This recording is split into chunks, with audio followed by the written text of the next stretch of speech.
Donc ce prêtre rêve de pouvoir aimer, mais est-ce qu'un jour cela se passera? C'est la grande question pour lui, parce qu'il ne voit pas pour lui.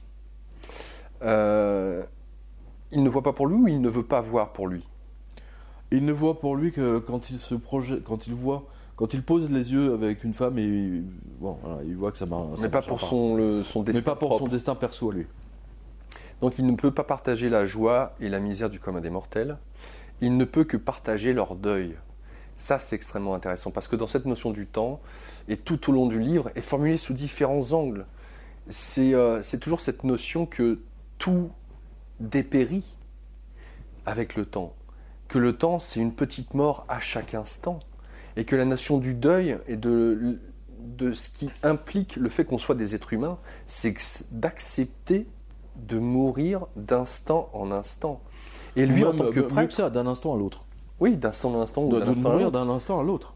Et il ne peut que partager donc les deuils. Ayant conscience de ça, étant lui-même le fils du temps, il a conscience que tout ce qui sort de sa bouche vis-à-vis du commun des mortels ne peut être en lien qu'avec la mort, et donc la notion de deuil. C'est terrible. Mais c'est marrant parce que c'est exactement ça. J'annonçais aux gens de ce groupe de presse que ça ne sert à rien de continuer parce qu'ils allaient vers la mort. Et ils ont refusé de me croire. C'est intéressant. Ils ont préféré me licencier. On n'aime pas les mauvaises nouvelles, non. Le déni. Ouais, on le voit bien, on l'a expérimenté, nous, dans la revue de presse. Hein. Mais c'est vraiment le déni de mourir, le fait que l'homme se croit, je sais pas, immortel alors qu'il est dans un corps, pour l'instant en tout cas mortel, et qu'il a cette fuite en avant du refus de voir finalement que la vie et la mort, donc le temps qui passe, fait de nous des êtres qui, à un moment donné, seront amenés à perdre leurs parents, leurs amis, leurs enfants, des proches, des objets, qu'importe ce que cela peut être. L'empreinte du temps est omniprésente. Et cela ramène à quelque chose que le temps dit à un moment donné à son prêtre. Alors oui, ce qu'on apprend, c'est que le temps ne fait que dire à ce prêtre que finalement les hommes le prient, le maudissent, mais il n'y a jamais eu un seul homme jamais eu un seul homme, ça reste à voir, finalement qui aime le temps. Bah oui. Le temps n'est pas aimé puisqu'il apporte toujours cette notion de mort. On cherche à rattraper le temps, on court après le temps temps c'est de l'argent, et ainsi de suite, mais personne ne s'est jamais vraiment penché sur le fait d'aimer le temps. Voilà. En tout cas, de tous les livres que j'ai lus sur le temps, aussi bien en anglais qu'en français, cette notion n'apparaissait pas. Et ça, c'est extrêmement important dans cette notion d'amour, puisqu'on va y venir quand justement ce prêtre va rencontrer Yeshua. Alors, on va rentrer un peu plus en profondeur dans qui est cet homme et quelle est sa relation au temps. Donc, il est né d'un père et d'une mère qui se sont aimés tellement fort que le temps, voyant cet amour telle beauté, qu'il a voulu, lui aussi, avoir un fils. Et donc, il a ensemencé, entre guillemets, les graines de ce couple, et qu'il a considéré cet enfant qui naissait... Soit aussi le sien. Voilà. Et c'est pour ça que ce prêtre est amené non seulement à être le prêtre d'Amon-Ra, mais en même temps d'être le fils du temps, ce qui lui donne certains, entre guillemets, pouvoirs. Ces pouvoirs, c'est d'une part de pouvoir stopper le temps, de le faire avancer ou reculer, et notamment, un lien direct sur le fait de pouvoir arrêter le temps, c'est de pouvoir marcher sur l'eau. Je te pose juste cette question, comment t'es venu cet élément supplémentaire de pouvoir marcher sur l'eau? Parce que le temps s'arrête, donc tout s'arrête, le temps étant liquide. Sauf l'eau. Ouais, voilà, non mais c'est intéressant. Si on arrête le temps, on arrête aussi le liquide. On associe, on en a parlé tout à l'heure, il y a une association logique entre l'eau qui coule et le temps qui passe. Donc, à partir du moment où on arrête le temps, et c'est curieux parce que sur le coup, j'ai même pas fait gaffe, mais c'est un lecteur qui me l'a dit. Et il m'a dit, mais c'est amusant parce que dans les évangiles, à un moment donné, on voit Pierre qui marche sur l'eau. Et puis à un moment donné, il se rend compte qu'il marche sur l'eau en voyant le Christ, il marche vers le Christ. Et puis à un moment donné, il voit qu'il marche sur l'eau, puis du coup, il comprend pas comme dans les dessins animés, hein, genre le coyote là, hein, il continue à courir dans le vide, et puis à un moment donné, il se rend compte qu'il est dans le vide et il tombe. Et en fait, cet épisode, c'est exactement ce que racontent les évangiles entre Pierre et le Christ. Le Christ marche sur l'eau. Hein, voilà. C'est intéressant. Tu sais pas pourquoi tu... Non. Alors effectivement, donc un autre élément qu'on donne tout de suite, c'est que le temps est effectivement identifié à l'eau. Bien sûr. L'eau et le temps qui coule, l'eau qui coule, et l'un et l'autre sont intrinsèquement liés. Oui. Et ça m'est apparu clairement dans le livre. Bah oui, et puis d'autant plus que le prêtre se fait la réflexion lui-même à un moment donné où il saisit, plus vers la fin de l'ouvrage, que quand il boit de l'eau, c'est du temps qu'il boit. Oui, bien sûr, absolument. Mais là, je reviens à nouveau aux évangiles. C'est curieux parce qu'on aborde ici deux dieux différents. Hein. On parle d'Ammon, mais bon, il y a le Christ est là également. Le Christ, pour devenir Dieu, on va dire, hein, Dieu sur terre, hein, le Fils de Dieu, en fait, il faut qu'il soit imprégné d'eau. C'est le fameux baptême de Jean-Baptiste. Oui. Tant que Jean-Baptiste ne lui a pas mis de l'eau sur la tête, ne l'a pas mis dans le Jourdain, il n'est pas encore un même de commencer sa mission de Dieu. C'est à ce moment-là l'eau est indispensable pour avoir la relation avec le divin. Et c'est là où d'ailleurs se manifeste l'Esprit Saint, juste après le baptême. Bien sûr. Et d'ailleurs, le temps le dit, le temps est synonyme d'Esprit Saint. Je ne sais pas si tu réalises ce que tu as marqué quand tu as dit ça. Sur le coup, non, mais maintenant que tu m'en parles, l'Esprit Saint a toujours été un problème pour les catholiques, c'est-à-dire comprendre ce que veut dire l'Esprit Saint. Mais en même temps, l'Esprit Saint, c'est justement ce que d'autres ont défini comme toute cette zone où on a accès en fait à une autre dimension. Hein. Ça nous emmène dans une autre dimension. Je trouve que... Et d'ailleurs, il y a une corrélation tout à fait extraordinaire. Moi, je trouve qu'on est vraiment dans la fin des temps, hein, c'est le cas de le dire, puisque depuis l'explosion de Fukushima, maintenant, j'ai vu passer une dépêche Reuters là, il y a pas très longtemps, on sait que maintenant, un quart de l'océan, enfin tout l'océan Pacifique, donc un quart même un peu plus d'un quart de tous les océans de la planète sont irradiés.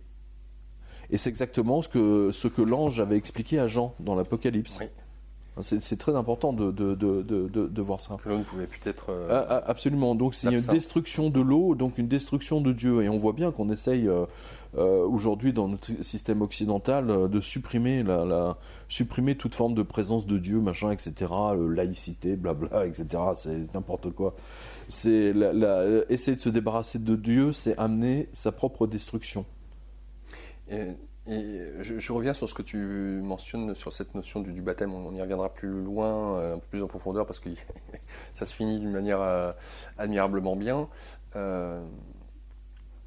Tu précises à un moment donné que justement le prêtre va être amené à avoir un enfant lui aussi, qui sera le petit-fils du temps. Et que cet enfant est baptisé avec la sueur de différents prêtres. C'est ce qui se passait à l'époque. On utilisait la sueur des prêtres pour baptiser les petits Égyptiens. Il faut le savoir, ça. Voilà, je te demandais. Oui, non, mais c'est ce que j'ai découvert justement en faisant toutes mes recherches sur les prêtres, les prêtres d'Ammon et les différentes séries. Et le baptême égyptien typique, c'était la sueur, donc une sainteté, une connexion au divin, et c'était la sueur des prêtres qui était utilisée pour baptiser. Alors là-bas en Égypte, il faisait tout le temps chaud, donc la sueur elle coulait naturellement, on va dire. Ouais. Et donc c'était assez facile, on va dire, pour en avoir. Non, mais c'est un détail extrêmement parlant, bien sûr. Mais bien sûr. D'autant plus qu'on va voir le destin de ce prêtre. Donc, dès son plus jeune âge, il se rend compte qu'il peut ralentir ou accélérer ou arrêter le temps, et que c'est en fonction aussi de son humeur. Et il s'en sert pour une chose, c'est voir entre les cuisses des femmes, oui. voir leur seconde bouche, justement. Ce qui le marque le plus, c'est quand il est enfant, en tout cas, c'est j'allais pas dire hobby, c'est pas le terme, mais c'est son jeu. C'est son jeu, c'est de sentir ces différentes bouches des femmes. Et il en a peur des femmes, parce qu'il pense qu'en fait, puisqu'elles ont une seconde bouche, Dieu communique avec elles à travers cette seconde bouche. C'est fin, ça. Et l'importance des senteurs, pour lui, c'est vraiment cette notion de fleurs, de pétales, de secrets associés à la femme. Comme toutes les fleurs, absolument. Chaque femme est comme une fleur et donc émet une odeur qui est spécifique à sa nature. Mais c'est vrai, c'est tout à fait ça. C'est pourquoi y avoir associé ce passe-temps. Enfin, c'est peu commun. Je ne sais pas comment t'es venue cette idée puisqu'il a la possibilité d'arrêter le temps, d'aller voir dans l'entrecuisse des femmes. En tout cas, c'était, on va dire, mon obsession en tant qu'enfant. C'était mon obsession. Je voulais savoir ce qu'il y avait parce que dans les années 60, le sexe, on n'en parlait pas. Il n'y avait pas de télé. Enfin, il y avait pas. Bon, c'est un sujet tabou. Et en même temps, moi, en tant qu'enfant, je percevais bien qu'il y avait un mystère total qui était là. Et donc, c'est quelque chose qui m'avait vraiment fasciné. En tant qu'enfant, et donc j'avais fait ça très très souvent, en effet. Est-ce qu'il y avait une notion de peur aussi, puisque je fais cette transition, parce que pour le prêtre, enfant, il y a cette notion de peur du fait que les femmes peuvent, à travers cette deuxième bouche, communiquer avec Dieu. Bah ouais, mais je sentais qu'il y avait un mystère phénoménal qui était là, quelque chose de caché qu'il fallait découvrir. C'est un peu comme les mystères cachés d'Éleusis ou d'autres, mais en fait c'est une forme d'initiation. On va dire ça comme ça. Je reviens sur cette notion d'amour et du temps. Le prêtre nous dit « Seule l'ignorance du futur permet l'amour ». Donc ça implique à vivre dans le moment présent, dans cette notion du temps. Toi qui es assez visionnaire, est-ce que, comme le prêtre, du fait que tu puisses prédire pas mal de choses, est-ce que tu as le sentiment que ça te coupe de l'amour ? Un petit peu, oui. Oui, un petit peu, absolument. Il y a quelque chose qui est... Il y a cette... très souvent, j'ai du détachement. J'ai de l'attachement, mais également du détachement. C'est très curieux. Je peux pas dire que j'ai aimé très souvent dans ma vie, je veux dire d'être follement amoureux. C'est vraiment follement amoureux au point où de ne plus penser à l'avenir, machin. C'est vraiment de laisser se produire, de plonger, comme on dit, dans l'inconnu, hein, dans l'océan, et de voir où ça nous mène. Hein. C'est intéressant. C'est quelque chose. Moi, j'ai 56 ans aujourd'hui, donc on peut dire que j'ai une expérience du temps, ou on va dire du passé, qui est. Mais c'est vrai que je m'en rends compte. Je suis très très attaché.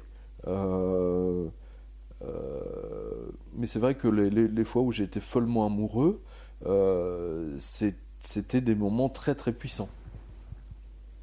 Vraiment très puissants. Où on va dire, où vraiment ça me sort justement de ce côté, où je deviens normal, on va dire ça comme ça. Voici ce que nous dit le temps, ou ce que dit le temps à son fils. Sache que je ne peux me sentir seul, vivant parmi des millions d'hommes et de femmes qui me parlent, me maudissent ou m'invoquent à chaque instant. Je ne suis pas comme les humains, je suis comme une abeille. Mon plaisir, je le trouve dans vos émotions, dans vos tristesses, dans vos joies, dans vos douleurs, dans vos amours et dans vos larmes. Je ramasse ces nectars comme l'abeille et je les donne à l'unique. Du miel d'émotions humaines. Et comme vous, humains, savez recueillir le meilleur miel des abeilles. Moi, le temps, sans reconnaître les fleurs les plus généreuses. Crois-moi, mon fils, aucune émotion humaine n'est aussi pure que celle générée par l'amour. Et d'ailleurs, c'est en lien avec une vision qu'a à un moment donné le prêtre, et ce que nous dit le temps sur finalement son rôle, c'est de pouvoir recueillir les émotions humaines et de les offrir aux dieux, je parle au pluriel, des différents humains sur cette terre. et que c'est les émotions et les larmes, notamment, qui permettent aux dieux de pouvoir avoir, j'allais dire, leur force, ce qui les rend vivants, et ce qui unit l'être humain aux dieux, c'est de pouvoir remplir cette pyramide qu'a ce prêtre en vision à un moment donné. Chaque dieu est symbolisé par une pyramide, avec des points scintillants au sein de cette pyramide, qui est composée de toutes les larmes, des souvenirs, des émotions. Ouais. C'est la pyramide des larmes. Quand j'ai écrit ce passage, là, je me souviens que j'ai vécu des moments vraiment étonnants. Je me demandais moi-même où j'allais chercher ça, quoi. Mais techniquement, il y a beaucoup de lecteurs et de lectrices qui m'ont dit c'est comme si vous avez vraiment marché, parce qu'aller chercher la pyramide des larmes, et maintenant quand je vois la pyramide du Louvre, ça me fait vraiment penser à cette pyramide des larmes. C'est très étrange. C'est comme si Pei lui-même avait vu la même chose et avait essayé de le recréer sur Terre. C'est très curieux. C'est vraiment, vraiment, vraiment très curieux. Beaucoup de lecteurs et beaucoup de lectrices m'ont dit ça. Tu nous dis aussi que ces fameuses émotions sont en lien direct avec nos souvenirs. Et que finalement, cette vie terrestre où le temps est, nous permet, en tant qu'être humain, qu'est-ce qui est essentiel ? Eh bien, ces fameux souvenirs avec les émotions qui y sont associées. Est-ce que tu as conscience pour toi que l'existence terrestre, ce qu'il y a de plus important, on est là pour vivre des émotions ou vivre... Oui. Ah oui, tout à fait.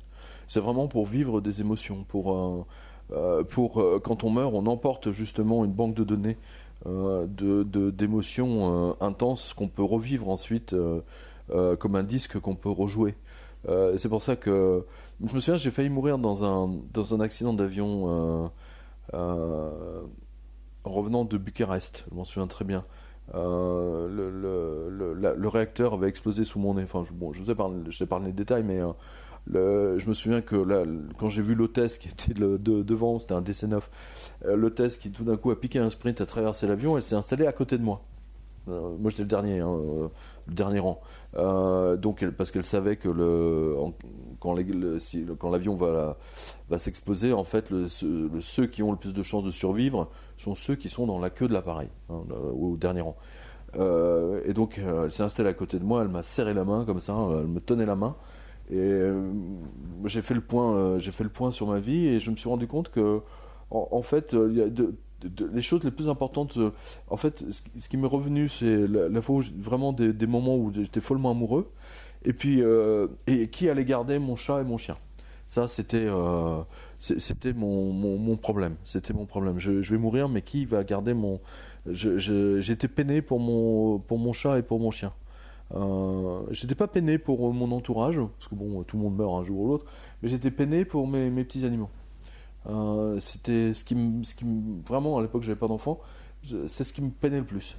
Est-ce que pour bien faire saisir l'importance de nos émotions et de la mémoire, le temps invite ce prêtre à expérimenter, à vivre d'autres vies d'êtres humains dans d'autres époques, oui, à différents moments, des hommes, des femmes qui vivent des émotions très fortes.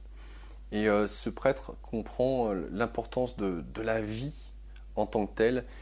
Et ce qui est plus important, c'est ce que lui dit le temps, c'est pas tant le fait que de vivre uniquement de la joie, il n'y a pas la notion de jugement. L'essentiel, c'est de vivre des émotions, de se sentir vivant, quoi, quelque part. Bien sûr. Les émotions, c'est ce qui rend... C'est pour ça que le prêtre, au début, il est extrêmement malheureux, parce qu'il ne sait pas ce que c'est que l'amour. Et ensuite, il rencontre une mendiante. Et là, c'est un... c'est un clin d'œil à Baudelaire. C'est un clin d'œil à Baudelaire que je considère pour le plus grand poète ayant jamais vécu, enfin du moins en français, parce que c'est un clin d'œil à son poème La mendiante rousse. Je continue. Voici ce que dit le temps à son prêtre. Mais tu es le fruit de ma présence. Ton vieillissement n'est que le frottement de ton corps contre moi.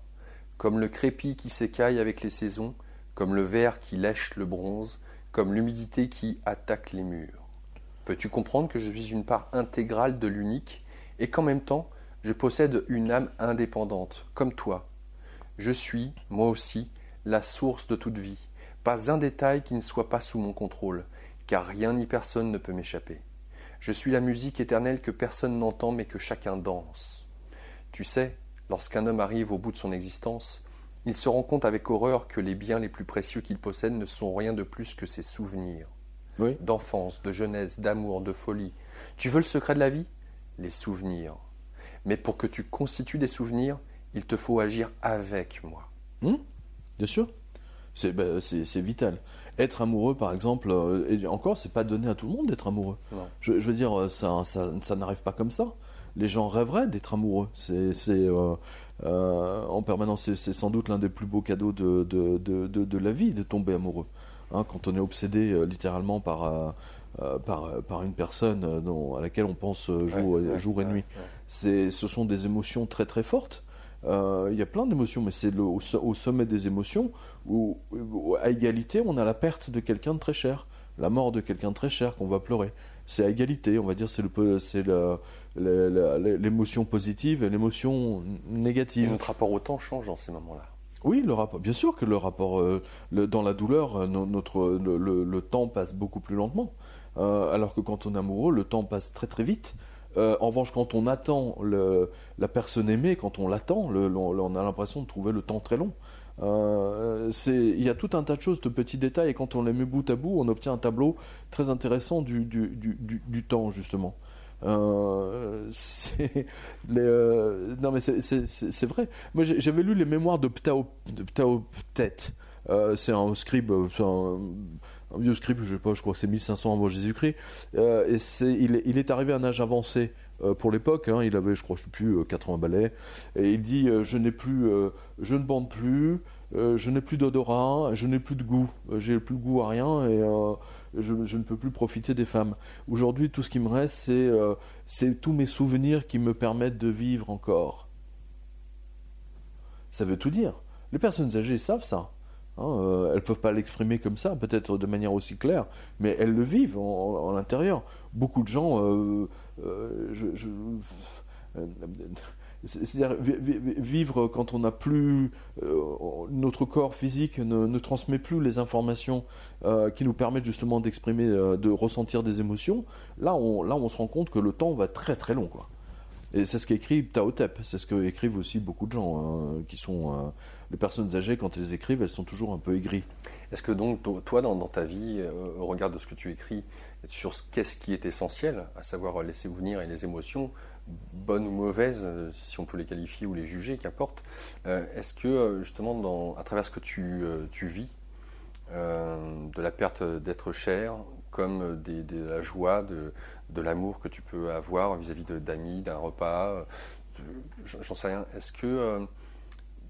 Comment est-ce que tu abordes cette notion du temps, toi, personnellement? Est-ce que tu as le sentiment que ce qui est essentiel, c'est de vivre cet instant présent sans se soucier finalement de quoi que ce soit, parce que ce qui est, comme tu le dis dans le livre, essentiel, c'est d'avoir ces émotions qui sont vécues, qu'importe leur nature. Absolument, les émotions sont, enfin je sais pas, les souvenirs que la vie nous crée, parce qu'il y a ça aussi. Le résultat fait que quand on lit, j'ai lu beaucoup de biographies. Et ce que je retiens de ces biographies, enfin ce que disent du moins les auteurs, c'est qu'ils ont ils vous livrent tout un tas de souvenirs, mais le souvenir le plus important pour eux, c'est quand ils sont amoureux. Quand ils sont amoureux et quand ils vivent quelque chose avec la personne aimée, et du moins quand cet amour est surtout partagé, parce que vous pouvez être très bien amoureux et pas avoir l'amour partagé. Ronsard, le Ronsard a beaucoup écrit là-dessus. Lorsque vous serez vieille à la chandelle, vous repenserez à moi, etc. C'est très important. Je dirais pas qu'il faut pas penser au lendemain, c'est pas vrai, je suis pas le côté cigale, mais en même temps c'est un mélange délicat, on va dire, et sensé des deux. Mais me projeter à 10 ans ou à 15 ans, non, je me projette pas à 10 ans, 15 ans, par exemple. Aucun. Les gens qui ont fait des plans de carrière, tous ceux qui ont fait des plans de carrière, ils sont décimés. Moi, j'ai jamais eu de plan de carrière et je suis toujours là. Donc c'est ça qui est amusant d'ailleurs. Rétrospectivement, quand je regarde 20 ans en arrière avec tous mes collègues de différents journaux ou groupes de presse, il y en a très peu qui sont encore là. D'ailleurs, par rapport à ça, dans la continuité, à un moment donné, il est amené à... Enfin, il fait aussi l'interprétation des rêves, ce prêtre. Et il y a une concubine venant d'un pays qu'on pourrait être Japon ou Chine, qui arrive et qui est donnée en cadeau. Qui a des yeux bridés. Ouais. Et qui est très intrigué par son teint, ses cheveux, ses yeux. Et il la suit et il veut faire l'interprétation d'un des rêves de la concubine. Elle vient le voir plutôt. Oui. Il fait en sorte de se rencontrer. Il la voit et il se rapproche et voilà, il se passe quelque chose. Et à un moment donné, dans l'interprétation qu'il en fait, le prêtre nous dit ceci: je ne pouvais pas lui dire la suite, car si je le lui disais, je changeais sa destinée. Oui. Je reviens sur cette notion de destin dont tu parlais. Pour toi, tout est écrit. En tout cas, d'un point de vue supérieur. On aurait, dans ce cas-là, nous, l'illusion du libre arbitre, peut-être, je ne sais pas. Et ce n'est pas la première fois dans le roman où, à 2 reprises, il y a cette notion de changement. Alors, est-ce qu'on parle de changement de destinée? Si tout est écrit, comment tu t'interprètes ça?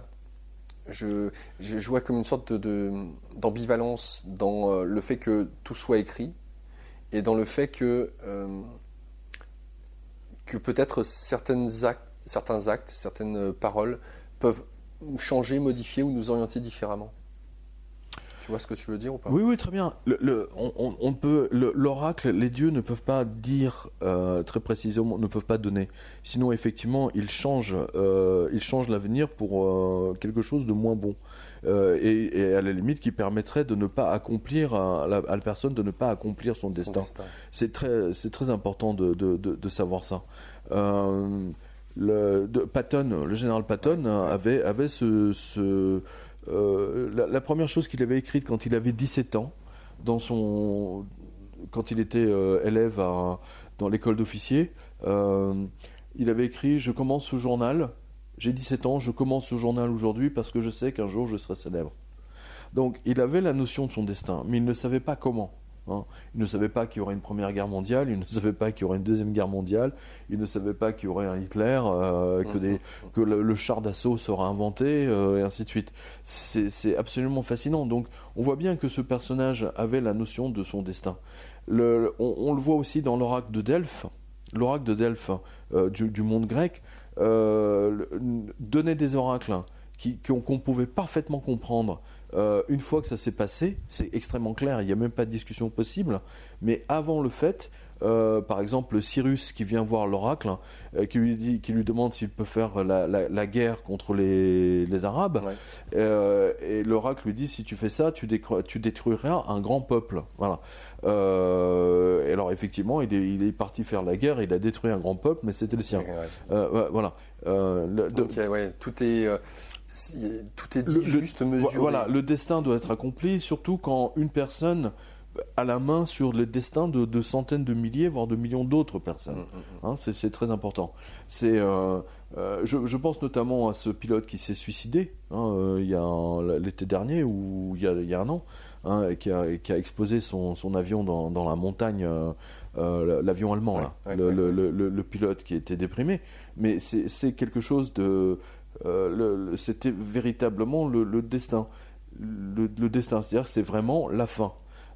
Et quand on regarde tous les médecins qui pourtant savaient pertinemment que le type était complètement dépressif, etc., et malgré ça lui ont laissé sa licence de pilote, c'est quand même incroyable. Il y a tout un tas de circonstances. Non, mais en plus il y a tout un tas de choses qui n'auraient jamais dû se passer, qui se sont passées. Donc on voit bien que c'est le destin en marche. Je pense notamment au déclenchement de la Première Guerre mondiale. Je pense à la manière dont Gabrielo Principe a tué l'archiduc. Il n'aurait jamais dû se trouver sur son chemin. C'est le chauffeur qui à un moment donné, a flippé lors du premier attentat qui a raté, parce qu'on l'a tiré dessus une première fois, mais ça a raté. Donc lui, il a carrément paniqué, il a accéléré, il a voulu aller à l'hôpital.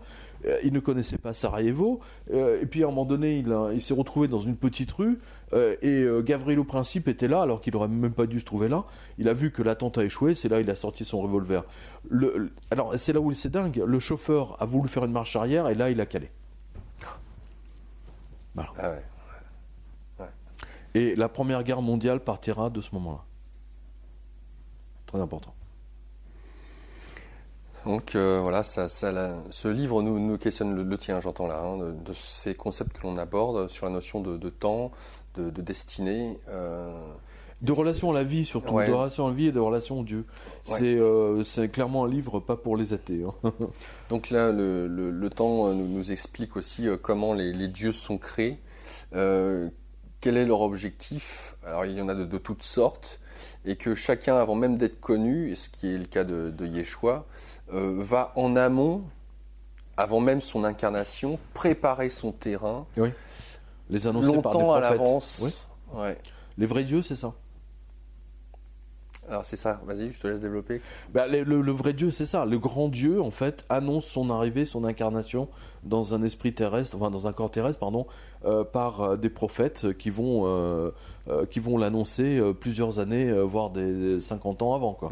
On le sait notamment pour le Christ, avec toutes les représentations de l'annonciation avec Gabriel et Marie. Il y a toujours un livre qui sépare Gabriel, l'archange Gabriel, et la Vierge. Il y a toujours un livre. Et c'est le livre d'Isaïe. C'est celui qui écrit qu'un sauveur viendra de Nazareth. Voilà. C'est très intéressant. C'est vraiment, vraiment très, très intéressant. Les faux dieux ne durent pas si longtemps que ça. Mais ce qui a fait la grande distinction du Christ à nouveau, c'est que, pour une fois, ses paroles ont été notées. C'est un peu comme Abraham qui descend de la montagne, avec les 10 commandements, qui ne sont en fait ni plus ni moins que l'adaptation c'est une copie pure d'un texte sumérien. Passons.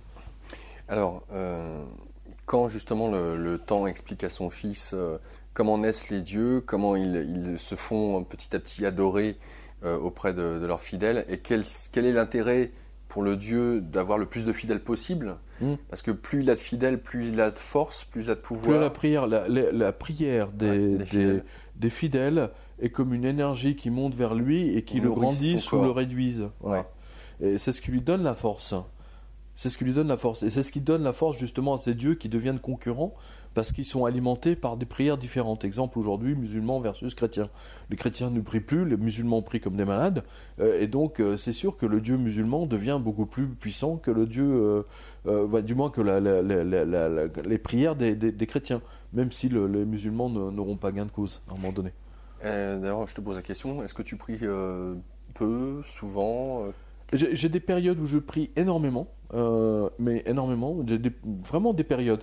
Et puis parce que prier, je veux dire sérieusement, ça épuise. Ça épuise ça épuise mentalement, j'entends. Ça épuise. Donc c'est pas une petite prière en 5 secondes. C'est prier pendant 30 minutes. Voilà. Ça c'est une prière. Il faut être ça tous les jours, une neuvaine. Les chrétiens, on a ça, c'est une formulation, une neuvaine, pendant 9 jours d'affilée, etc. Ça fonctionne. Ça fonctionne vraiment. J'ai des périodes intenses de prière, et puis ensuite zéro. On va dire c'est comme ça. D'accord, ok. Alors forcément, le prêtre demande au temps, mais alors, quel est le Dieu le plus puissant ? Et c'est là où on commence à basculer dans une autre partie du livre, où le temps emmène son fils devant une croix. Justement, nous on reconnaît que c'est Yeshua. Et là, Jésus, oui. Ouais. Et là, il y a quelque chose de particulier qui se passe. Il voit que donc tout est arrêté, le temps est arrêté. Même pour moi, c'était génial. Le ressenti de cette scène était waouh. Alors qu'on décrive un peu la scène, donc le prêtre arrive sur la scène de la crucifixion, sauf que le temps est arrêté. Donc il voit les femmes, le groupe des femmes, il pense que c'est des pleureuses professionnelles, il voit cet homme qui est clouté sur une croix par rapport aux 2 autres qui sont derrière lui, et il y a une échelle qui est posée contre le mât de la croix, parce que les Romains s'apprêtent à le descendre. Il monte le long de cette échelle, et quelque chose d'intrigue chez cet homme, donc il monte, il veut voir davantage, et il s'aperçoit qu'en fait l'homme ouvre les yeux et le regarde. Là, il a tellement peur qu'il bascule en arrière, mais vu qu'il est dans cette notion du temps, il est comme arrêté entre ciel et terre. Oui, c'est ça, oui. Il est en lévitation. En lévitation. Parce que le temps est arrêté. Il ne comprend pas qu'un homme puisse, dans ce temps qui est arrêté, bouger. D'habitude, tout est figé. Absolument. Donc il se dit que cet homme a un pouvoir qui est incroyable. Et de surcroît, alors est-ce que c'est là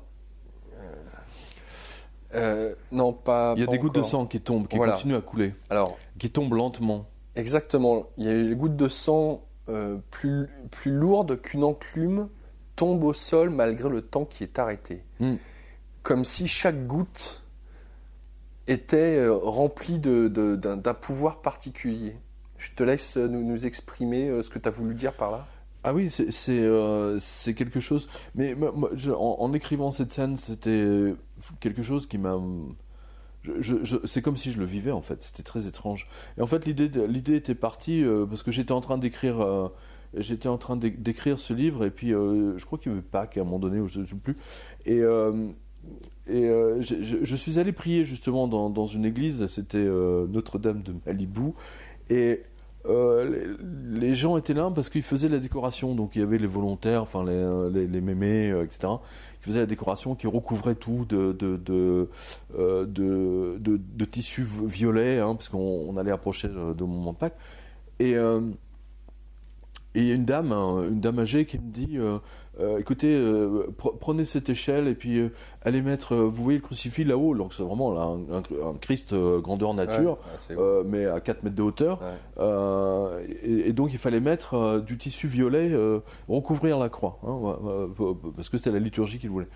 Et donc elle me donne l'échelle, et donc je monte l'échelle, et je me retrouve tout en haut, donc entre ciel et terre, face à ce Christ, et ça m'a fait un drôle d'effet, et ça m'a tellement marqué que j'ai écrit cette scène en revenant, ça m'a bouleversé. Pourquoi le sang, tu lui donnes cette pesanteur? Parce que justement, c'est le Fils de Dieu, et que il a la maîtrise du temps, et qu'en plus, comme c'est Dieu, donc chacune de ces gouttes qui tombe, c'est comme une explosion, quoi. Enfin, je sais pas, moi, c'est ce que je ressentais. Oui, c'est ce que je ressens.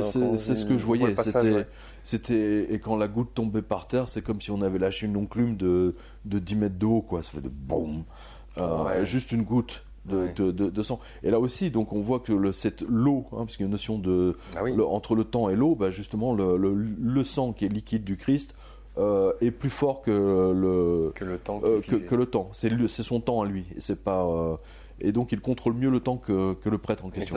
Exactement. C'est ce qui étonne. Alors, en dehors de ça, on voit à quel point le regard, les yeux de ce Dieu aux yeux bleus, comme dit le prêtre, marque ce prêtre. Et il veut lui essuyer le visage parce que le sang ruisselle sur son visage. Il veut l'essuyer, mais il n'y arrive pas. Et il l'enlève et ça revient impossible. Mais en tout cas, chez le prêtre, de vouloir un tant soit peu enlever de la souffrance qu'a cet homme. Et ce qu'il ne comprend strictement pas. Il se dit, mais comment un Dieu peut-il être dans cette souffrance? Quel est l'intérêt? Un Dieu, c'est un Dieu, il peut tout. Pourquoi souffre-t-il? Il veut parce qu'il le compare à son Dieu, à lui, à Ammon. Oui. Il veut le soulager de sa couronne d'épines. Et il entend Jésus qui lui dit, remets-la. Il lui repose dessus et il ne comprend pas ce qui se passe. Non, il dit, c'est bien, il le remercie d'alléger légèrement, un tant soit peu ses souffrances. Mais il lui soulève justement légèrement ça, de manière que ça ne soit pas enfoncé dans son crâne. Comment est-il possible qu'un Dieu qui sera le plus grand, le plus puissant, c'est ce qu'a demandé à voir le prêtre, puisse être dans un état de souffrance? Et là, pour le prêtre, c'est une incompatibilité. Il y a un truc qui se passe dans son esprit par rapport au Dieu qu'il sert, qui est Ammon. Il ne comprend pas. Il ne comprend pas.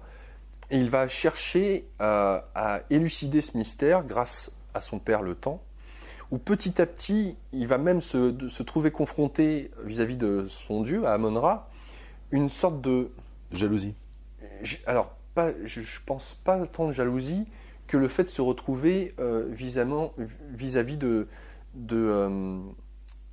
de ces dieux qui sont loin des hommes, qui sont dans leur bulle, dans leur sphère, qui ne répondent pas forcément à certaines prières, alors que ce Dieu aux yeux bleus, pour lui, petit à petit, il va le revoir, il va s'en imprégner. Se familiariser.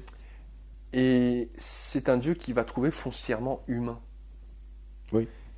Et que cet amour-là va venir en grandissant avec l'amour qu'il aura pour cette femme, qu'est Roussette, qui va rencontrer cette mendiante dans la rue qui est rousse, et qui en fait est une fille de Seth.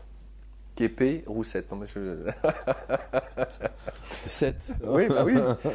C'est la fille de 7, du chiffre 7. Non, c'est 7, S-E-T-H. Donc il va y avoir ce lien, finalement, l'amour d'une femme et l'amour de Yeshua ou de Jésus. Et il nous parle de cette notion de souffrance intemporelle. D'où ces gouttes de sang qui, comme des enclumes, plombent. Et est-ce que tu as voulu peut-être aussi faire mention du don que Jésus a fait pour l'être humain à travers ces gouttes de sang? Oui, bien sûr. De lui-même pour montrer à l'homme ce qu'il avait en lui. C'est-à-dire que ce qu'il ne comprend pas, c'est la violence avec laquelle on s'acharne sur un Dieu. C'est quelque chose. Il ne comprend pas pourquoi infliger tant de souffrances et pourquoi même un Dieu accepte-t-il de porter des souffrances pour les humains. Il ne comprend pas. Ça lui échappe. No comprendo, comme on dit. Il ne comprend pas que ce soit un Dieu qui aime l'être humain, qui se met à sa portée. Et notamment, une des premières choses que fait Yeshua quand il commence à bouger sa tête, c'est qu'il fait expérimenter au prêtre toutes les actions passées sur autrui. Le prêtre les ressent. Il est submergé par ça. Ouais, il vit exactement la même chose que ceux qui viennent le voir pour... voilà, il vit la même chose en face du Christ que ce qu'il inflige lui aux autres, on va dire... l'avenir. Voilà, en voyant la vie des autres. Voilà. Sauf que là, il ressent ce qu'il fait, ou ce qu'il a pu dire à autrui, ce qu'il a fait à autrui. Donc c'est cette notion de demi-mimétisme, de se mettre à la place des autres. Et à ton avis, pourquoi est-ce que tu as voulu mettre à ce moment-là? Parce que ce genre d'expérience, souvent, puisque tu parlais des EMI, expériences de mort imminente ou NDE, la plupart de certains qui sont partis de l'autre côté ont vu leur vie défiler et ont pu voir ce qu'ils avaient fait. Oui, ils ont ressenti l'effet de leurs actions sur les autres. Exactement. Et leurs émotions, notamment. C'est tout à fait ça. On voit qu'il y a une... c'est-à-dire qu'en fait, le Christ lui montre sa royauté ou sa supériorité sur lui, parce qu'il a voulu rencontrer le Dieu le plus puissant. Là, voilà, et la puissance du Christ se rejaillit sur lui, au point que sa propre vie défile devant ses propres yeux. Tu rajoutes en plus qu'à un moment donné, le prêtre devient tellement touché par la souffrance de ce Dieu qu'il prie son propre Dieu pour arrêter les souffrances de Yeshua. Ce qui va marcher d'ailleurs. Yeshua, Jésus meurt, et en même temps, ce qui est intéressant, c'est que le prêtre devient lumineux. C'est le seul moment dans le livre où on le voit devenir lumineux. Pourquoi? Je sais pas. En tout cas, clairement, il a je sais pas, c'est la rencontre qui fait qu'il passe une étape supérieure, mais il s'en rend pas compte, mais c'est la lumière, je suis la lumière, donc il est lui-même lumière. C'est curieux, parce qu'en fait, ce que j'écris là, je viens de le comprendre, même à distance, c'est toujours intéressant de revisiter. On va dire, il a passé une nouvelle dimension. C'est d'autant plus particulier que cette souffrance intemporelle et cette connexion avec ce Dieu qu'il ne connaît pas et qu'il se met à aimer dans ce début de relation va lui poser un problème de conscience. Est-ce qu'il est possible d'être le prêtre d'Amon tout en priant un autre Dieu que son Dieu à lui? Bien sûr. À tel point d'ailleurs qu'à un moment donné, son propre Dieu lui fait remarquer que l'amour associé à Jésus, Christ, l'amour que ce prêtre a pour cette femme le détourne d'Amon. Absolument. Et donc Amon a moins de force et lui demande d'être comme il était au début, ce prêtre aimant son Dieu plus que tout. Donc on voit à quel point l'amour est lié à Jésus. Et de ce penchant qu'a petit à petit le prêtre, en se tournant, puisqu'il a découvert l'amour d'une femme, il se tourne vers l'amour de Jésus. Il y a les deux, en fait. Concomitamment. Enfin, tout ça est concomitant, mais c'est vrai que sa rencontre avec le Christ va être déterminante. C'est pas tant, en fait, il veut essayer de comprendre ce que ce Dieu, entre guillemets, a de plus que les autres. Oui. Hein, voilà. Et en fait, il découvre que justement, c'est son humanité. C'est parce qu'il s'est incarné en tant qu'humain. C'est ça c'est ce qui fait qu'il va devenir plus grand que les autres. Apollon, Zeus, Athéna ne se sont jamais, entre guillemets, incarnés dans une existence humaine. Ils ont peut-être pris la place d'un être humain pendant une journée ou deux. Hein. C'est le cas, par exemple, d'Aphrodite, hein, qui n'a jamais hésité à descendre pour faire l'amour avec un mortel, par exemple. Hein. Mais c'était juste pour une journée ou deux, c'est pas pour tout le temps. Hein, du moins, c'est pas pour une année ou même en tant qu'enfant et devenir adulte. Oui, voilà, c'est ça que je veux dire. Ouais. Et ça, c'est effectivement... Ce livre présente un autre intérêt pour moi, parce que ça mériterait même des commentaires supplémentaires de ma part, puisque maintenant, on peut rajouter par-dessus, justement, tout le côté de mythologie grecque, enfin, de ce que font les dieux grecs, et on voit que il y a une concordance entre les dieux égyptiens, les dieux grecs, et même, d'une certaine façon, avec le Christ. C'en est fascinant. De surcroît, Jésus il dit qu'il souhaite qu'il soit son prêtre. Il dit tu deviendras mon prêtre. Tu deviendras mon prêtre, lui dit-il. Ouais, c'est marrant. J'étais très étonné. Il y a un passage que j'ai beaucoup apprécié, parce que en fait, ce prêtre vit différentes histoires au sein de cette Égypte de moins 1810 avant Jésus-Christ. Où on voit dans sa vie, j'allais dire un peu du quotidien, ce qu'il est amené à faire, et notamment il rencontre un riche marchand, Akrim, et il s'entretient tous les deux dans un restaurant, un boui-boui peut-être, enfin bon, qu'importe, là il y a différents mets variés, et Akrim est triste parce que sa femme s'est cogné la tête, et elle a perdu l'esprit. Elle a perdu l'esprit. Et finalement Akrim dit au prêtre il s'aperçoit que sa femme est ce qui est de plus précieux pour lui, que toutes les richesses qu'il a amassées à courir à droite, à gauche, finalement tout ça n'a que peu d'importance, et il a le cœur lourd. Et il voit ce prêtre, il lui dit, voilà, malgré ton jeune âge, tu as l'air sage, est-ce que tu peux m'éclairer? Il y a ce passage entre les deux hommes est admirable. Il le désarçonne, le prêtre, en lui disant, le bonheur n'existe pas.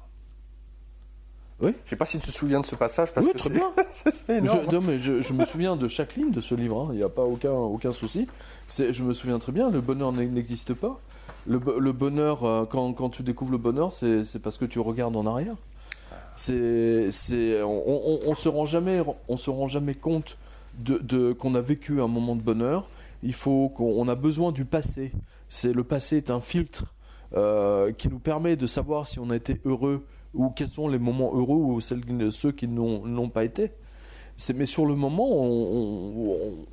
il y a du bien-être, bien entendu, mais ce n'est qu'en comparant des épisodes de notre vie qu'on peut se rendre compte qu'à un moment donné, on était vraiment très très heureux. Et c'est ce que découvre le marchand, d'ailleurs. Exactement.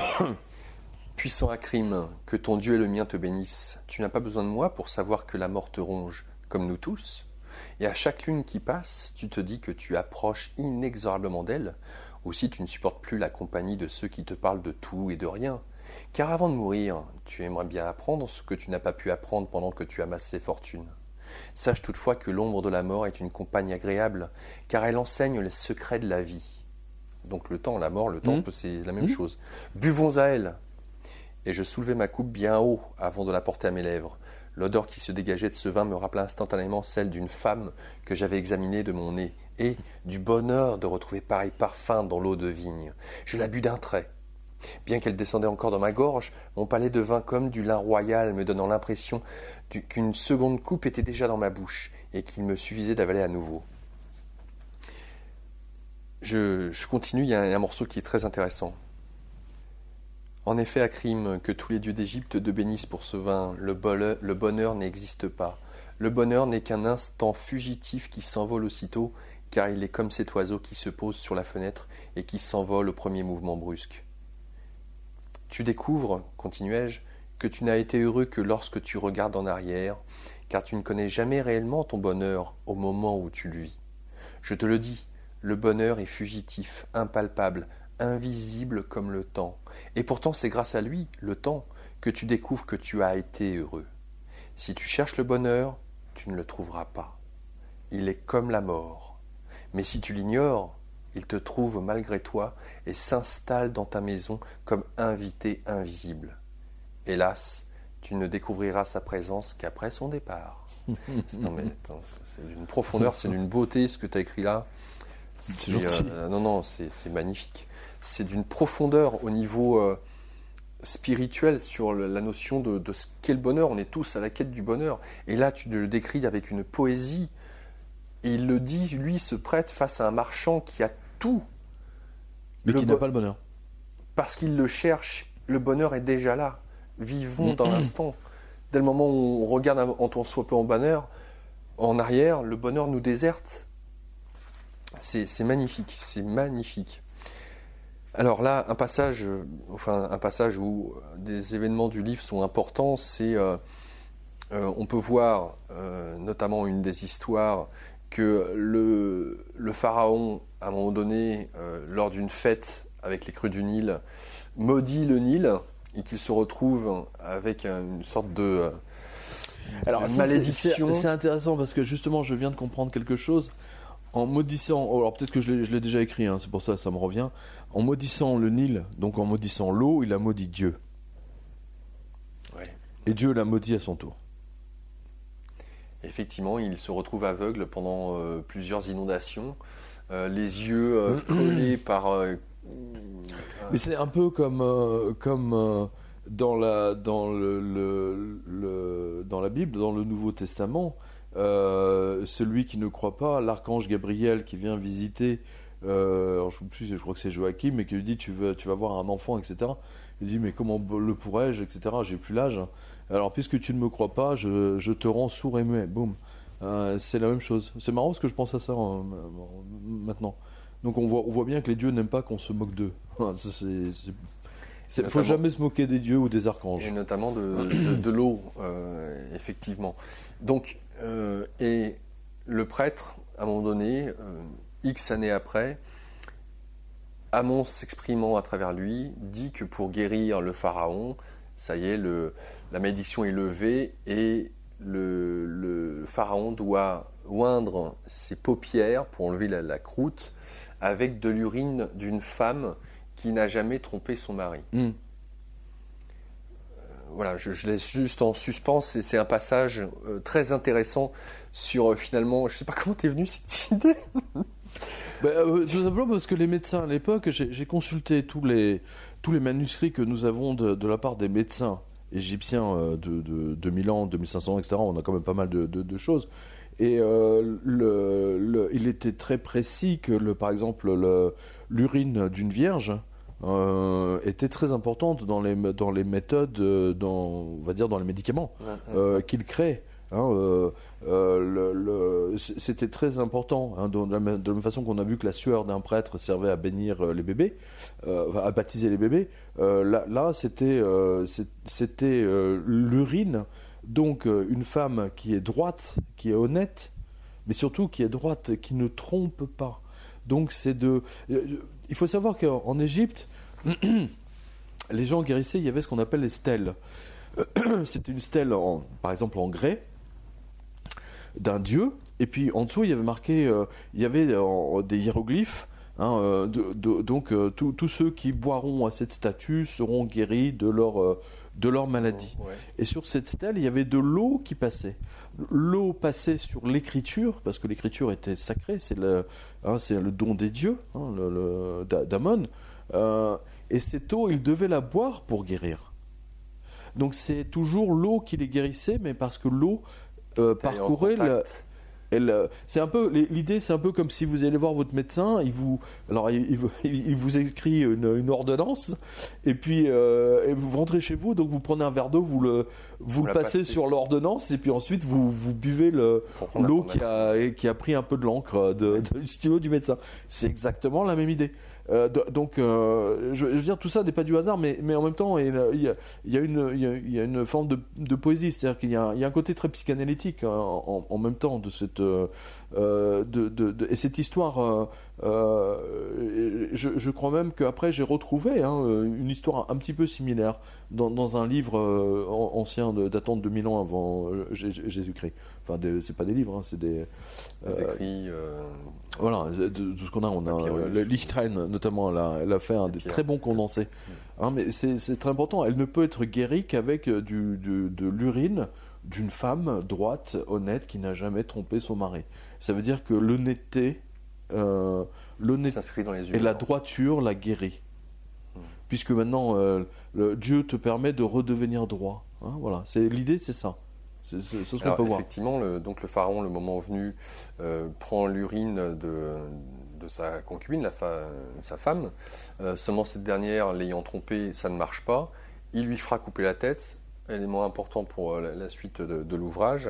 Il va faire couper la tête à un certain nombre, du coup. Oui, pour le coup. Et ce prêtre, ayant guéri le pharaon, montera à nouveau dans l'échelle de sa caste. Oui, parce que c'est lui qui désigne, qui voit dans le tas de la cour, il voit une femme qui est restée fidèle à son mari, qui n'est toujours pas rentrée de la guerre, d'où il est parti. Et c'est l'urine de cette femme-là qui va guérir. À l'époque, on faisait pipi en public. Louis XIV faisait pipi, il faisait ses besoins en public. Il faut le savoir. On n'a pas du tout les mêmes relations la relation, on va dire freudienne, parce que plutôt fin 19e siècle, entre le caca et pipi, alors que les médecins de Molière, par exemple, goûtaient le caca, justement, des malades, pour voir de quelle malade ils souffraient, quoi. C'était également le cas dans d'autres civilisations. C'est important de le savoir. De la même façon, quand on parle des croque-morts, pour la profession funéraire, le croque-mort mordait l'orteil du mort pour être sûr qu'il soit bien mort. C'est pour ça qu'on dit croque-mort. Donc il y a tout un tas de choses comme ça qui avait sa raison d'être. Qui avait sa raison d'être. Et là, l'urine de femme qui n'a pas trompé son mari, donc là on voit bien qu'il y a une autre dimension, mais toujours en relation avec l'eau. Très important. L'eau est là. Et à l'époque, et après avoir publié c'est très important parce que là, il y a quand même, je n'ai pas abordé dans ce livre, mais la notion de femme fontaine est très importante. Mais j'aborderai ça dans un autre livre. Nous continuons. Donc, à ce moment-là, il y a cette rencontre avec Képéroussette, donc cette mendiante. Cheveux rouges, je ne sais pas s'il y avait beaucoup de roux à cette époque. Les roux étaient considérés comme portant malheur. C'était les enfants de Seth. Alors justement. Bien qu'on ait eu un pharaon beaucoup plus tard qui a été roux, mais à l'époque là c'est très très important. C'est quelque chose qui était considéré de la même façon qu'en Afrique aujourd'hui, un albinos c'est maudit, quoi. Oui, maudit en même temps sacré, c'est-à-dire qu'on tue des albinos parce qu'ils favorisent. C'est considéré comme des sorciers.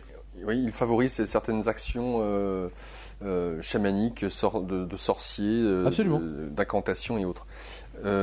Alors, il est touché par cette femme parce qu'il voit les reflets du soleil dans sa chevelure rouge et il est transporté.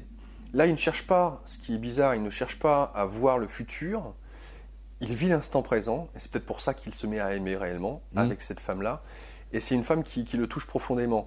Il sait, parce que dans son pays c'est considéré comme tel, que cette mendiante, parce qu'elle a les cheveux rouges, est une disciple de Seth. Elle n'est même pas disciple, elle est condamnée d'office parce qu'elle a les cheveux rouges. Elle ne sait même pas qui c'est, Seth, elle s'en fout. Oui, mais elle est vraiment, mais elle est mendiante, quoi. Seth. Quand je dis disciple, parce qu'ils l'ont comme ceux qui ont les cheveux rouges ont d'office Seth comme dieu tutélaire. Voilà, c'est ça.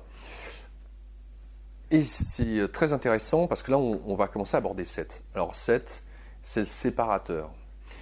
Tu nous dis que Seth est aussi le porteur de lumière changeante.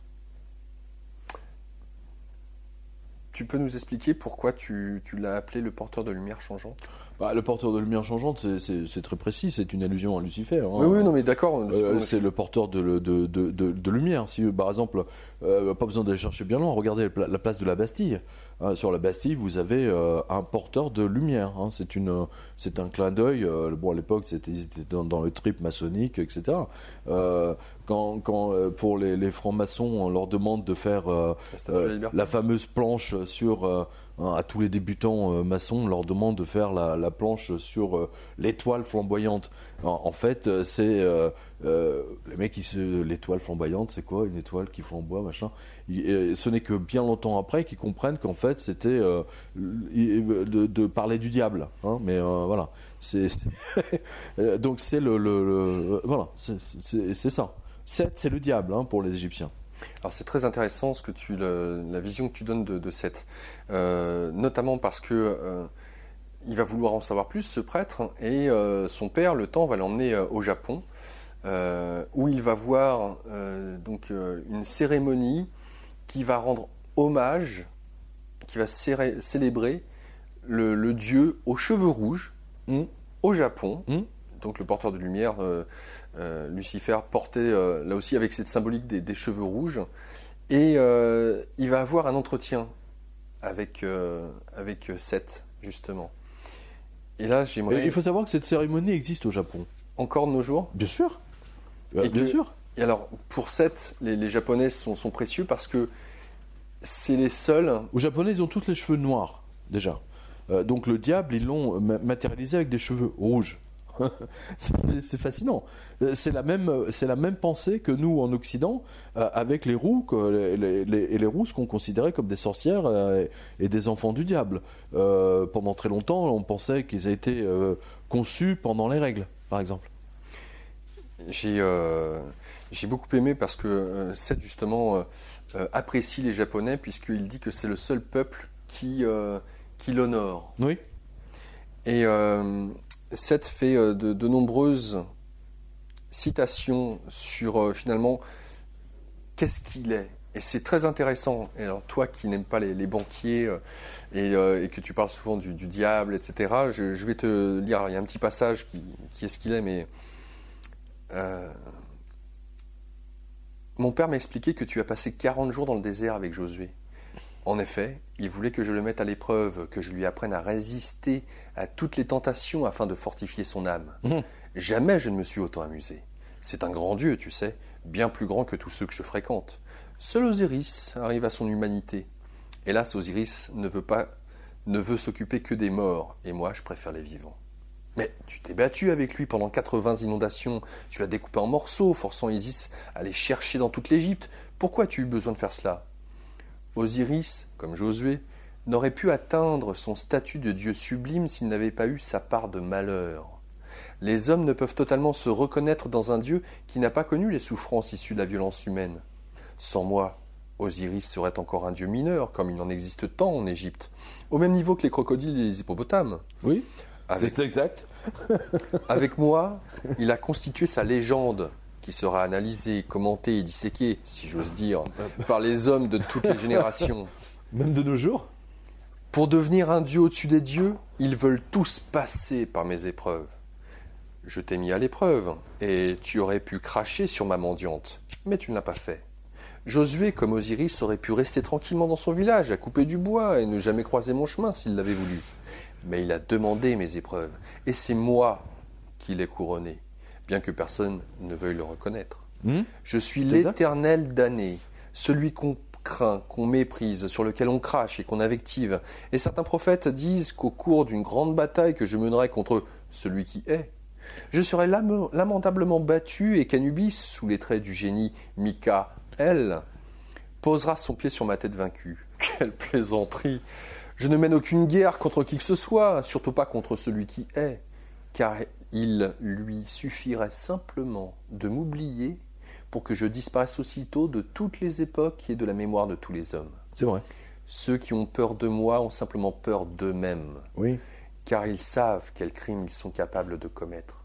Tu sais, c'est une nonne de Josué, une nonne étant l'équivalent des prêtresses vierges d'Amon, qui va écrire dans 3500 inondations, je cite, « J'ai plus peur de ceux qui ont peur du diable que du diable lui-même ». C'est exact. Je trouve qu'elle m'a résumé en une ligne, là où des imbéciles et des crétins rédigent des rouleaux par millions pour m'expliquer. Mais de qui es-tu le Dieu alors ?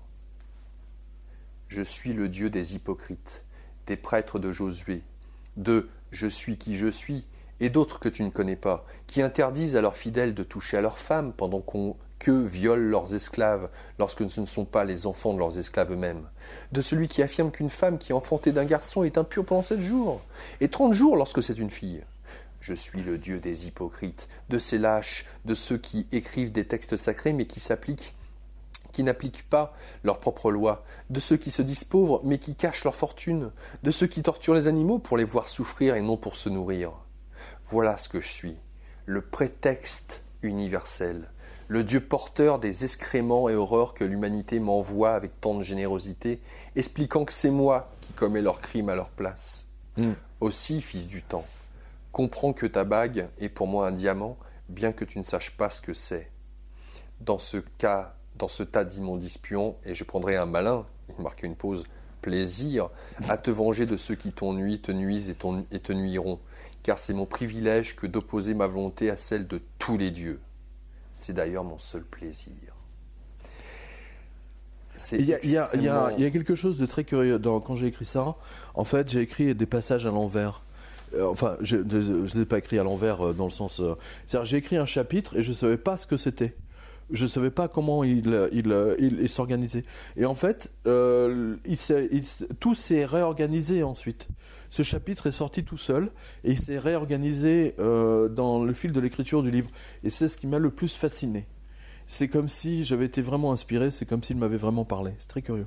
C'est énorme, parce que là, tu abordes dans la notion de dualité, dans la notion des dieux et de leur place, que Lucifer est la partie... primordial de cette matérialité, que sans lui, l'homme ne peut pas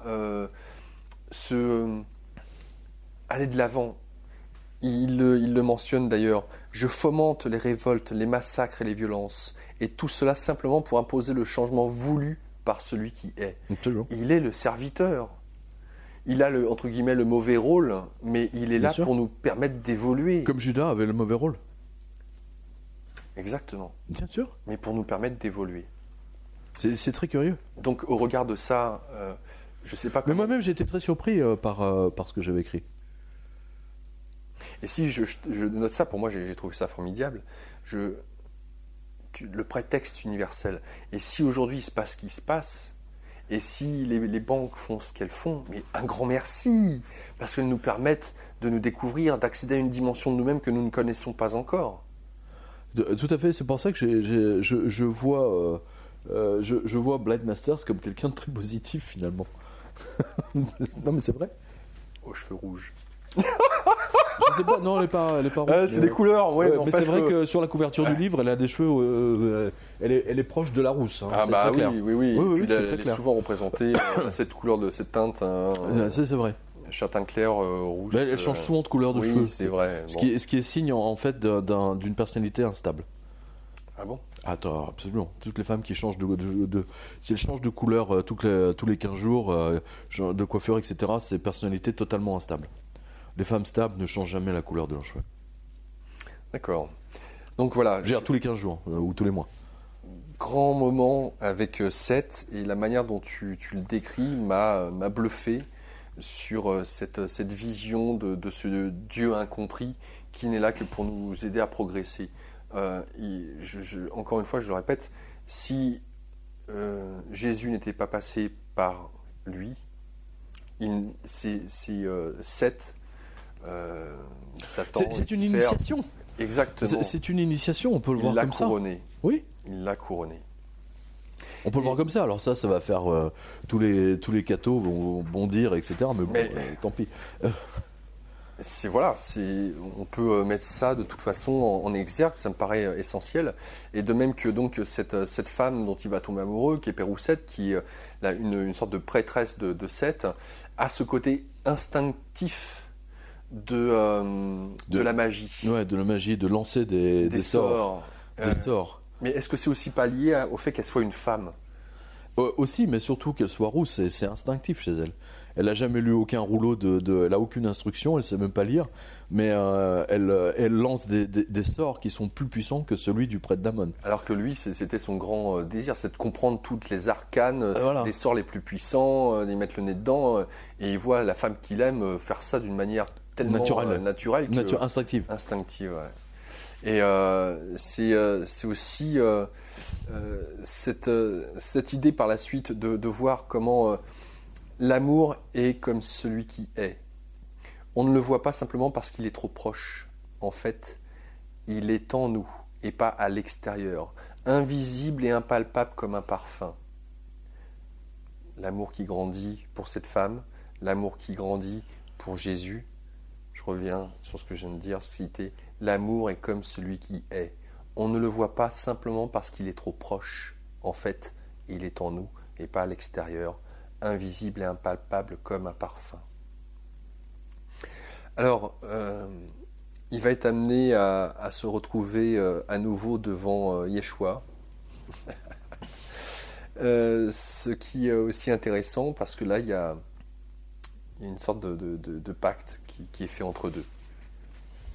Est-ce que tu peux nous en dire plus sur ce qui va être généré entre deux?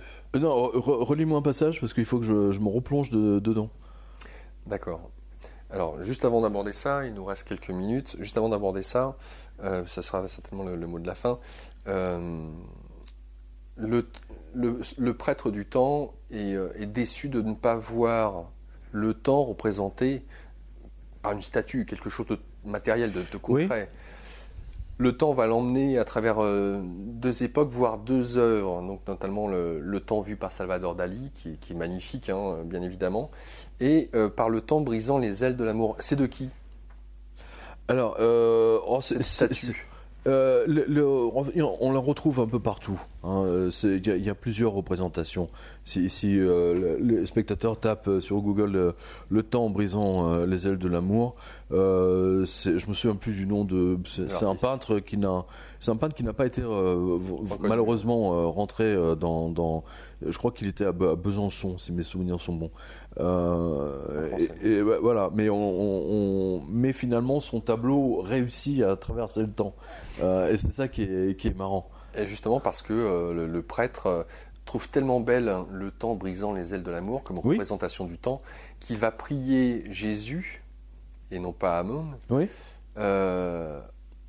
Alors c'est très intéressant comment il va le prier, mais c'est pas quel rituel faire. Je ne sais pas. Prier ce Dieu, je ne l'ai jamais fait. Il va prendre du pain, du vin qu'il va rompre, ainsi que des clous qu'il va jeter dans la fontaine. Oui, dans l'eau. Oui. Dans l'eau, puisqu'il était cloué. Oui. Donc il pense que les clous représentent ce Dieu. Jésus, ouais. Et c'est curieux. Oui, hein. Et ces clous ne vont pas être rongés par le temps, dans l'eau notamment, puisque les clous ont été jetés dans l'eau. Et pour lui, c'est un véritable miracle que le temps n'ait pas de prise sur ce qui symboliquement représente Jésus. Et il va être amené à le rencontrer à nouveau. Je voudrais juste lire ce passage, 185.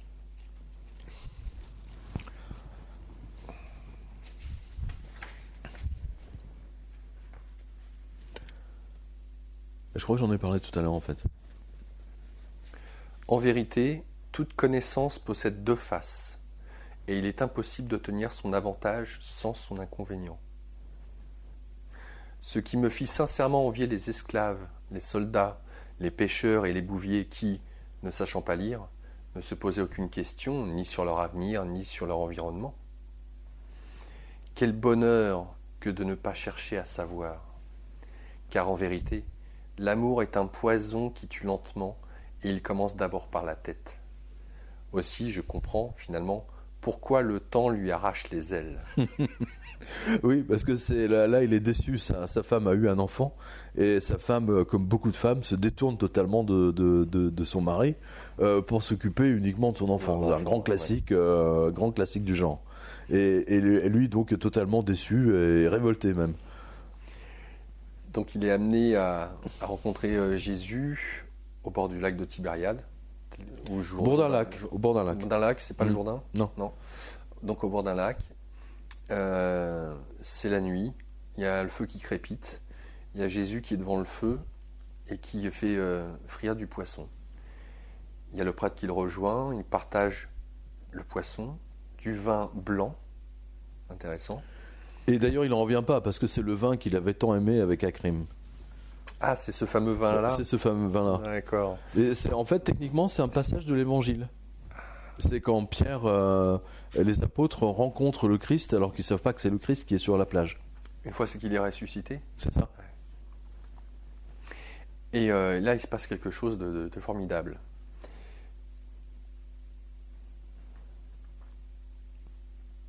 Jésus lui dit « J'ai donné la renommée à ton artisan, ainsi que tu m'en as prié. » Je ne sais quoi lui dire et je réalisais qu'il était en fait plus facile de prier un Dieu que de l'avoir en face de soi. C'est vrai ? Il continua « J'ai besoin de toi. » Je crus avoir mal entendu. « Pardon ?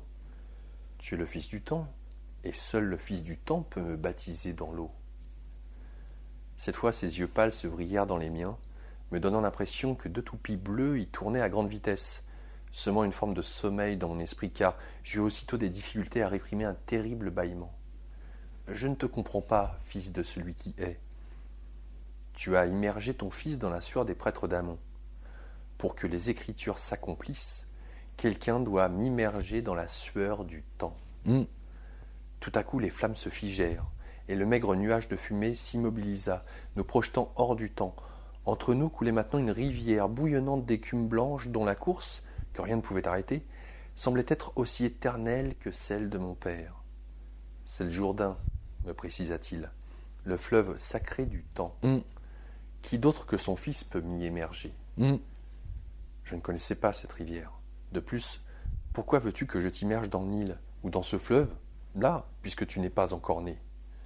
Fils du temps, ton père te cache encore bien des mystères. Seth m'a dit la même chose, remarquai-je agacé par cette remarque. Je voulus me lever, mais n'y arrivais pas, immobilisé par son temps.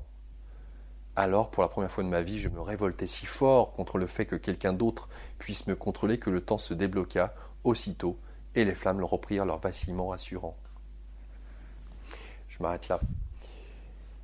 Et c'est là où il y a une portée intéressante, c'est que Jésus demande à ce prêtre de revenir dans la future vie en tant que Saint Jean le Baptiste. De se réincarner. C'est-à-dire, la notion de réincarnation est très, très présente dans ce livre. Alors, c'est ça qui m'intéresse pour clore le livre, parce que ça s'arrêtera là. C'est déjà d'une part que Jean le Baptiste est mort, la tête coupée sur ordre d'Hérodote, par ou via la forte pression de sa femme Hérodiade. Il ne faut pas révéler la fin. Bon, non, mais là, je suis obligé. Non. Parce que mais il y a un concept important dans cette idée-là, sur donc la notion de réincarnation, bien entendu, sur Jean le Baptiste qui serait le fils du temps, qui vient annoncer celui qui va changer notre temps, bien sûr, ou notre notion du temps. Bien sûr. On retrouve effectivement l'eau qui fait cet office-là. Bien sûr. L'eau et le temps, symbole de l'Esprit Saint. Finalement, la symbole, si on peut qualifier pour moi ce livre, l'Esprit Saint, la définition de l'Esprit Saint, c'est la matérialité et le temps linéaire qui sont intrinsèquement liés de toute façon. Pour moi, c'est ça, c'est le fait de vivre dans cette matérialité avec le temps qui passe. Il y a donc cette idée de réincarnation. Tu nous disais au début de cette interview que toi-même tu pensais être dans une vie passée ou une autre vie, peut-être qui se passe là en ce moment même, être un prêtre d'Amon ou un prêtre égyptien. En fait, techniquement, depuis, j'ai quand même, on va dire, creusé la question, enfin même vécu d'autres expériences, mais je dirais que si je pouvais résumer tout ça, c'est avec la marguerite, la fleur. La marguerite, la marguerite a plusieurs pétales. Il y a, on va dire, je sais pas, 10, 15, 20 ou 25 pétales, peu importe le type de marguerite à laquelle. Et toutes ces pétales partent d'un centre, d'un rond. Hein, voilà. Le rond, le centre de la fleur. Le centre de la fleur, c'est l'âme unique de chacun. Et chaque pétale est une vie passée, ou une vie à venir, peu importe. De toute façon, elles se rejoignent. Donc on a chaque personne qui nous regarde a une âme, et chaque pétale est une vie passée ou à venir, peu importe. Je sais que je connais plusieurs de mes vies passées. Prêtre d'Ammon, c'est sûr. Hein, c'est pas par hasard que je jouais avec les voitures avec Chris Ammon. Qu'ensuite, la première fois que j'ai entendu Amang en anglais, que ça m'a fait planer, etc. Donc c'est un écho lointain, mais c'est comme si on avait appuyé sur un bouton très précis. Hein, c'est un rappel, Among. Enfin, je sais pas moi, en tout cas, ça m'a. De mémoire. Voilà, de mémoire. Je sais que j'ai une vie j'étais à Poitiers en 1014, hein, très précisément. Je vivais dans ce qu'on appelle aujourd'hui le Grand Poitiers, que j'avais même participé à des croisades, où j'ai ensuite vécu en Grèce. Et j'ai vécu j'étais prêtre j'étais le père François, donc prêtre français, sous Napoléon. Et j'ai participé, donc j'accompagnais les combattants, hein, les soldats, à la bataille. Donc je donnais les derniers sacrements. Les derniers sacrements. Hein, c'est assez étonnant. Voilà, donc ça, je connais ces vies. C'est exactement comme Patton a revécu ses vies au cours d'une expérience aux frontières de la mort. C'est très précis. C'est des échos qu'on a comme ça, qui remontent par bribes, par mémoire. Ouais, avec l'âge. Hein, plus on vieillit, plus ce genre de choses se développe en fait. C'est très très important. Alors, donc, si je résume dans une certaine mesure ce que tu nous dis, c'est que déjà d'une part, tout est écrit, destiné. Le dessin, oui, c'est très clair, très net. Et que toutes les vies que l'âme aurait en ce moment même, puisque tout se fait simultané pour un Dieu, que le temps finalement n'existe pas, il y a cette notion que la vie que tu vis, toi, Pierre, une parmi tant d'autres qui se déroulent dans d'autres dimensions en ce moment, tu as des bribes de mémoire de ces différentes vies, notamment, pour notre plus grand plaisir, la manière dont tu as eu de pouvoir amener cette vision de l'amour, du temps qui passe, de Jésus, de l'importance de l'eau. Et cela, à mon sens, relativise beaucoup le jeu qu'on est tous en train de jouer. Je dis ça en rapport avec la mort de Jean-Baptiste, hein, oui. Qu'on découvre... où finalement les rôles du gentil et du méchant sont finalement vus de là-haut qu'un grand jeu.